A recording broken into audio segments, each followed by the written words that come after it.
Hello, this is Lucy Fisher for Times Radio. We're joined today by Imran Khan, the former Prime Minister of Pakistan and the country's leading opposition politician. It's been a tempestuous year for the cricket star turned politician, who was removed from power last April following a vote of no confidence, then survived being shot in a shocking assassination attempt last November. He's now facing around 80 charges, including allegations of terrorism and corruption, which he says are a part of a plot by the government to prevent him returning to power in elections this autumn. In recent weeks, a warrant for his arrest has been issued and rescinded, and thousands of his supporters have turned out on the streets in Islamabad, Lahore, Karachi and Peshawar, among other cities in Pakistan, leading to violent clashes with the police. Mr. Khan, thanks for joining Times Radio today. My pleasure. So earlier this week, you addressed your first rally since you were shot 4 times in the leg last autumn, but you spoke to the crowd from a bulletproof box. You believe your life is still in danger? Well, yes, Lucy, not do I believe so. The Interior Minister, he has gone public to say that my life is in danger. But he says it's from some foreign elements, but I know that it is from actually the government itself. There were 3 main people in the government who were responsible, I believe were responsible for my assassination attempt. I predicted that about 6 weeks before the attempt took place. So they're still sitting in government. They've sabotaged the inquiry report because it was implicating them. And I think that they're more threatened than ever because they feel, since my party is now overwhelmingly favorite to win the elections, they feel that they feel more threatened, and they feel that if I come back to power, then I would hold them accountable. Well, there's a lot to unpack there. If I may, just to start with, go back to November the 3rd last year, when the assassination attempt took place. Can you tell our listeners, has anyone involved in that attack been brought to justice? And how has your recovery and the recovery of some of your supporters gone since then? Well, Lucy, there was threat to my life, and I went on public claiming that how they would try to assassinate me, that they would palm it off on a religious fanatic who would claim that I had committed blasphemy. And how did I know that? Because 3.5 years I was in power, and I had, obviously the intelligence agencies were working with me. So I got information from within the agencies that this is what they were planning to do. I went public, and according to the script, that's exactly what they did. They palmed it off on a religious fanatic who shot at me, and 12 of our people got injured. But fortunately, there was one bystander who saw him pull out the gun, and just in the nick of time, he put his hand on the gun. So rather than hitting us on the top body, the bullets hit us on the legs. But there were 2 other shooters, and this was confirmed by the Joint Investigating Committee, which came up with forensics and eyewitnesses and confirmed that there were 3 shooters. So after that, the powerful quarters, because there was the intelligence agency general who was involved in this, I nominated him. The Interior Minister, who recently again has made a statement that it's either us or, something like about, either it was us or them, or some stupid statement he's made. And then, of course, the Prime Minister. All of them have been involved in extrajudicial killing, and there's a record about them. So they were still sitting in power, and they sabotaged the findings of the Joint Investigative Committee. Now, since they are still in power, and since my party has won 30 by-elections out of 37 in the last few months, they know that we are favorites to win the elections, and therefore my life is, more at risk now because they're petrified that I would be back in power. Well, certainly some of the language used by the Interior Minister describing you as an enemy and incurable must scare you, I'm sure. Your allies have raised concerns about the disappearance this month of a member of your social media team. Explain what you believe or suspect has happened to him. Well, Lucy, what's happened is that since we were deposed from power, and that this was the person behind it was the army chief. As you know, the establishment is all powerful with the intelligence agencies. So he was the one who was behind the plot, but he co-opted the guys who are in power right now. These 12-party alliance. So since then, what they hoped was that my party would just sort of wither away, because once a party is out of power, people turn their backs on it. But for the first time in our history, something unprecedented happened.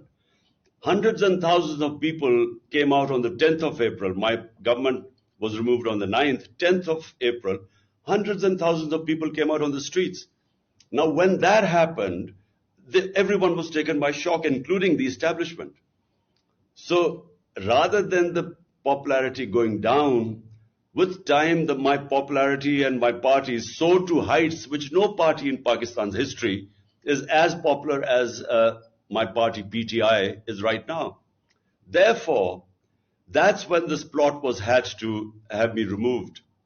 And, us winning 30 out of 37 by-elections meant that my life was even more in danger as time went on, because elections are due. The Supreme Court had asked for the provincial elections on the 30th of April. The general elections take place in October. Now, they're all scared that in these two provincial elections on the 30th, we would win. So they're challenging in the Supreme Court right now. They're scared of elections. And so the two are related. The threat to my life and elections and coming to power are all related. Well, certainly, just for listeners and viewers not aware, Pakistan is having a big set of elections this autumn.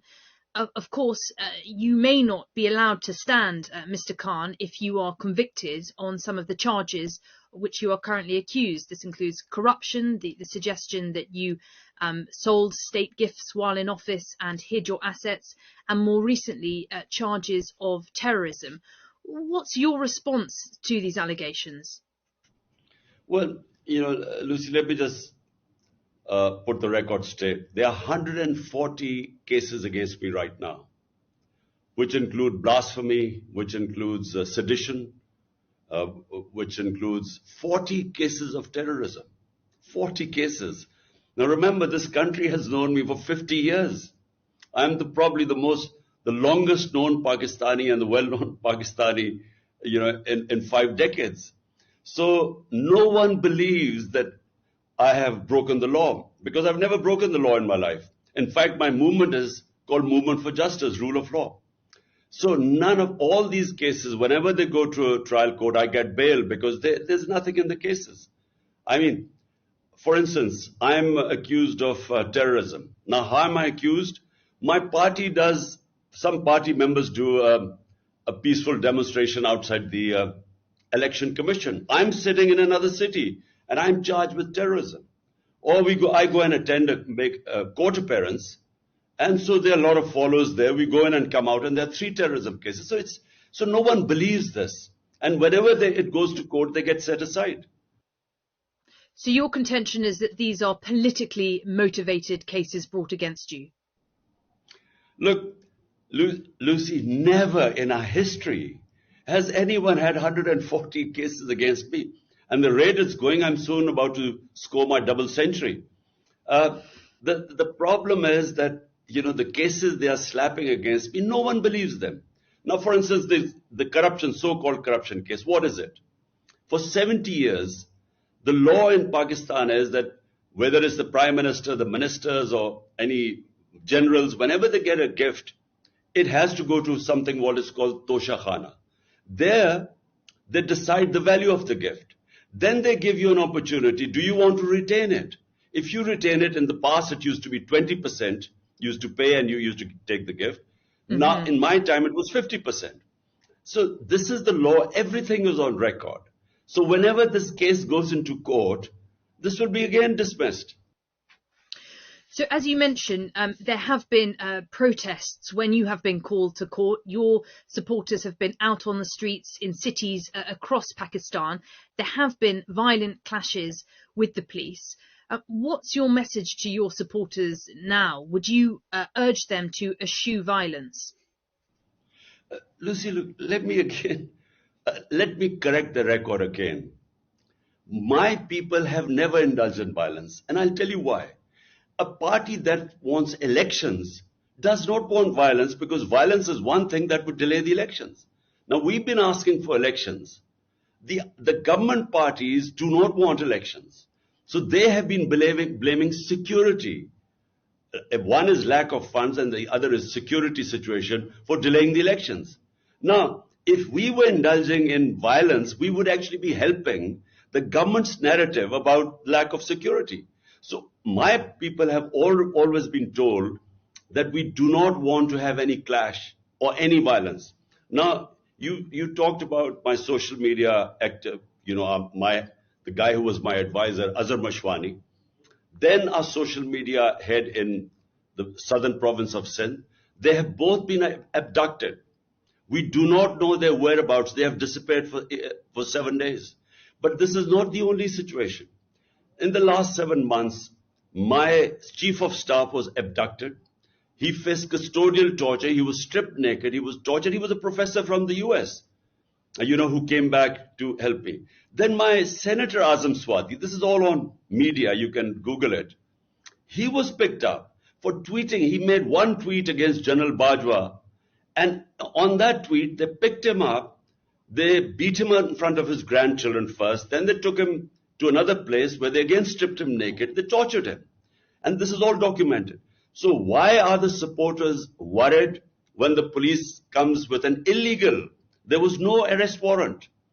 This was an abduction. They all came to pick me up. The supporters were worried that I would again disappear, abducted and tortured.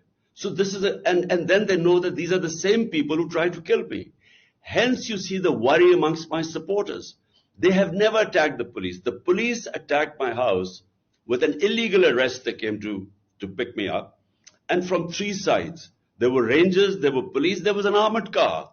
For 24 hours, my house was under attack. And what you saw, what you call violence, when the police attacked them with tear gas shelling and pellet guns and God knows what, this water cannon with chemicals, there was resistance. And why was there resistance? By the way, there were 3 times I told my supporters, look, I'm going to go and give myself up. They would not allow me to give myself up because they were all scared that they would either kill me in prison or they would just, there are so many cases, they would just keep me for months. So there is no confidence in the government right now amongst my supporters. But they do not go and attack the police. In fact, 2,000 of my supporters are in jail right now. Our social media people have been picked up. If you look at what has happened to the media, there's a total clampdown on media. There's a blackout. The only reason they're going after social media because the mainstream media has blacked me out. And so social media is what now they're cracking down so that I have no visibility at all. Mm-hmm. And Mr. Khan, what happens next? As you say, I'm speaking to you as you are in your residence in Lahore. Your supporters have been mounting this defence of you when the police have arrived in recent days to try and pick you up or speak with you. What happens next? Are you going to have to rely on your supporters indefinitely until the elections to defend you in this way? Well, look, the reason why why this whole thing happened was when the police came to pick me up, they asked them, why have you come to pick me up? And they came up with this warrant that they wanted to produce me in court. But the law says that when I gave them an assurity, my lawyer gave them a surety guarantee that I would appear in the court, they can't. The law is very clear. There's section 676 of the law, which says if you give them an surety guarantee, they can't pick you up. And as it happened, I went and appeared in front of the court on that date. Okay. So they knew that this was what they were doing was abduction. That's why there was resistance. But what do I tell my supporters? That it is in our interest that there's no violence. because we want elections. It is in the interest of the government, which is trying to bring the security situation as an excuse to run away from the elections. Well, you certainly appear to be riding a wave of public support. I note a poll by Gallup this month putting your approval rating at 61% and that of the current Prime Minister, Shehbaz Sharif, on 36%. So looking ahead to the elections this autumn, what is your prospectus for government in Pakistan? Sorry, what did you mean? What is my... What are your key policies heading into the elections this autumn, which it looks like you could do very well based on the current polling? Now, Lucy, look, we will sweep the elections, and all the opinion polls say that, and the results of the by-elections, out of 37, we've swept 30, despite the establishment and the entire government machinery helping them. That's why they don't want elections. But look, what we need in Pakistan most of all is rule of law. Look, the difference between rich and poor countries is only one.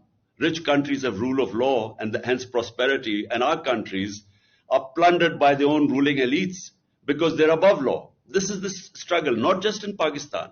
It's in the entire developing world where you find these poor refugees trying to, risking their lives to go to the land of milk and honey like Europe and England. Why? Because there's rule of law. So they have level playing field. In our countries, unfortunately, the elite is above law. And this is the whole struggle going on in Pakistan. They've all ganged up against me. 12 parties have ganged up against me. So the entire political spectrum is on one side, helped by the establishment, which also has always been above law. So this is a struggle for rule of law. And if you have rule of law, then that is what brings prosperity, because it brings investment. Our biggest asset for Pakistan are the overseas Pakistanis, which are 10 million. And their combined GDP is more than the GDP of 220 million Pakistanis. If we can have the enabling environment for them to invest in this country, Pakistan will stand on its own feet. I mean, I'm just giving you a very rough idea that unless you have rule of law, you cannot have prosperity. Because, we get robbed by our own elites who siphon off money, and it ends up in Western capitals and in offshore accounts. And as I said, it's the problem with, you look at the developing world, it's the same problem everywhere. So restoring rule of law is at the centre of your policy proposals for the country. Just a quick word, if I may, on Pakistan's fairly precarious financial situation. It is on the brink of default. How are you going to restore financial stability to the country? Well, this is, Lucy, the biggest challenge, because we had sort of balanced our economy like most of the developing world. COVID-19 hit us 2 years after 3.5 years, 2 years was managing COVID-19 and its effects. And then, we had the commodity super cycle. Suddenly the energy prices skyrocketed. So not just Pakistan, but most of the developing worlds suffered from balance of payments issues, because when the oil price during our time was between $110 to $115 per barrel, it's come down to $65 to $70. So when the prices went up, so we too had problems. But if you look at the economic survey of Pakistan a year ago, we had the best economic indicators in 17 years of Pakistan's economic history. And so we had managed to balance this. We got our country out of COVID-19, one of the top three countries that managed the virus, the corona effects of COVID-19, the best. We were rated as one of the best countries. And then we managed to pick up our economy. Now, when they pulled the plug, we had overshot all our targets that we had set, whether it was revenue collection, it was exports, it was remittances, it was agriculture and industrial output. So we were doing our best. But what happened was that after that, the new government came in, did not have a plan, markets lost confidence, political instability, because no one knew how, because the government maximum would have lasted for 1.5 years. The elections were this autumn anyway. So that in that political instability and then then incompetence to handle the economic situation and give a roadmap, that's when the economy went into a tailspin. So we lost 35% of the value of our currency in 10 months. Yeah, well, a lot to sort out on that front, on the financial situation.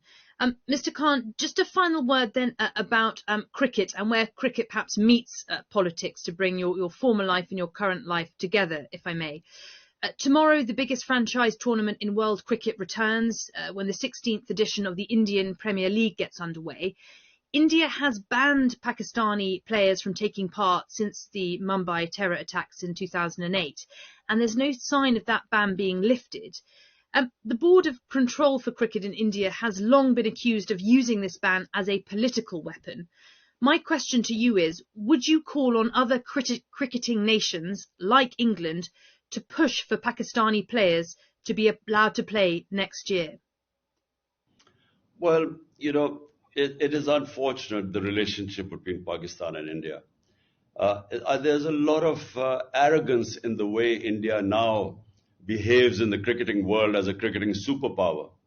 And because of their ability to generate a lot of funds, a lot more than any other country, I think they almost dictate now, as a sort of the arrogance of a superpower of, who they should play and who they shouldn't. And I find it strange that the Indian Cricket Board would take it out on the Pakistan cricket players. It just reeks of arrogance. But Pakistan has now very good quality Super League too. And, foreign players come to Pakistan. And I think that, why, if India doesn't allow Pakistan players, so be it.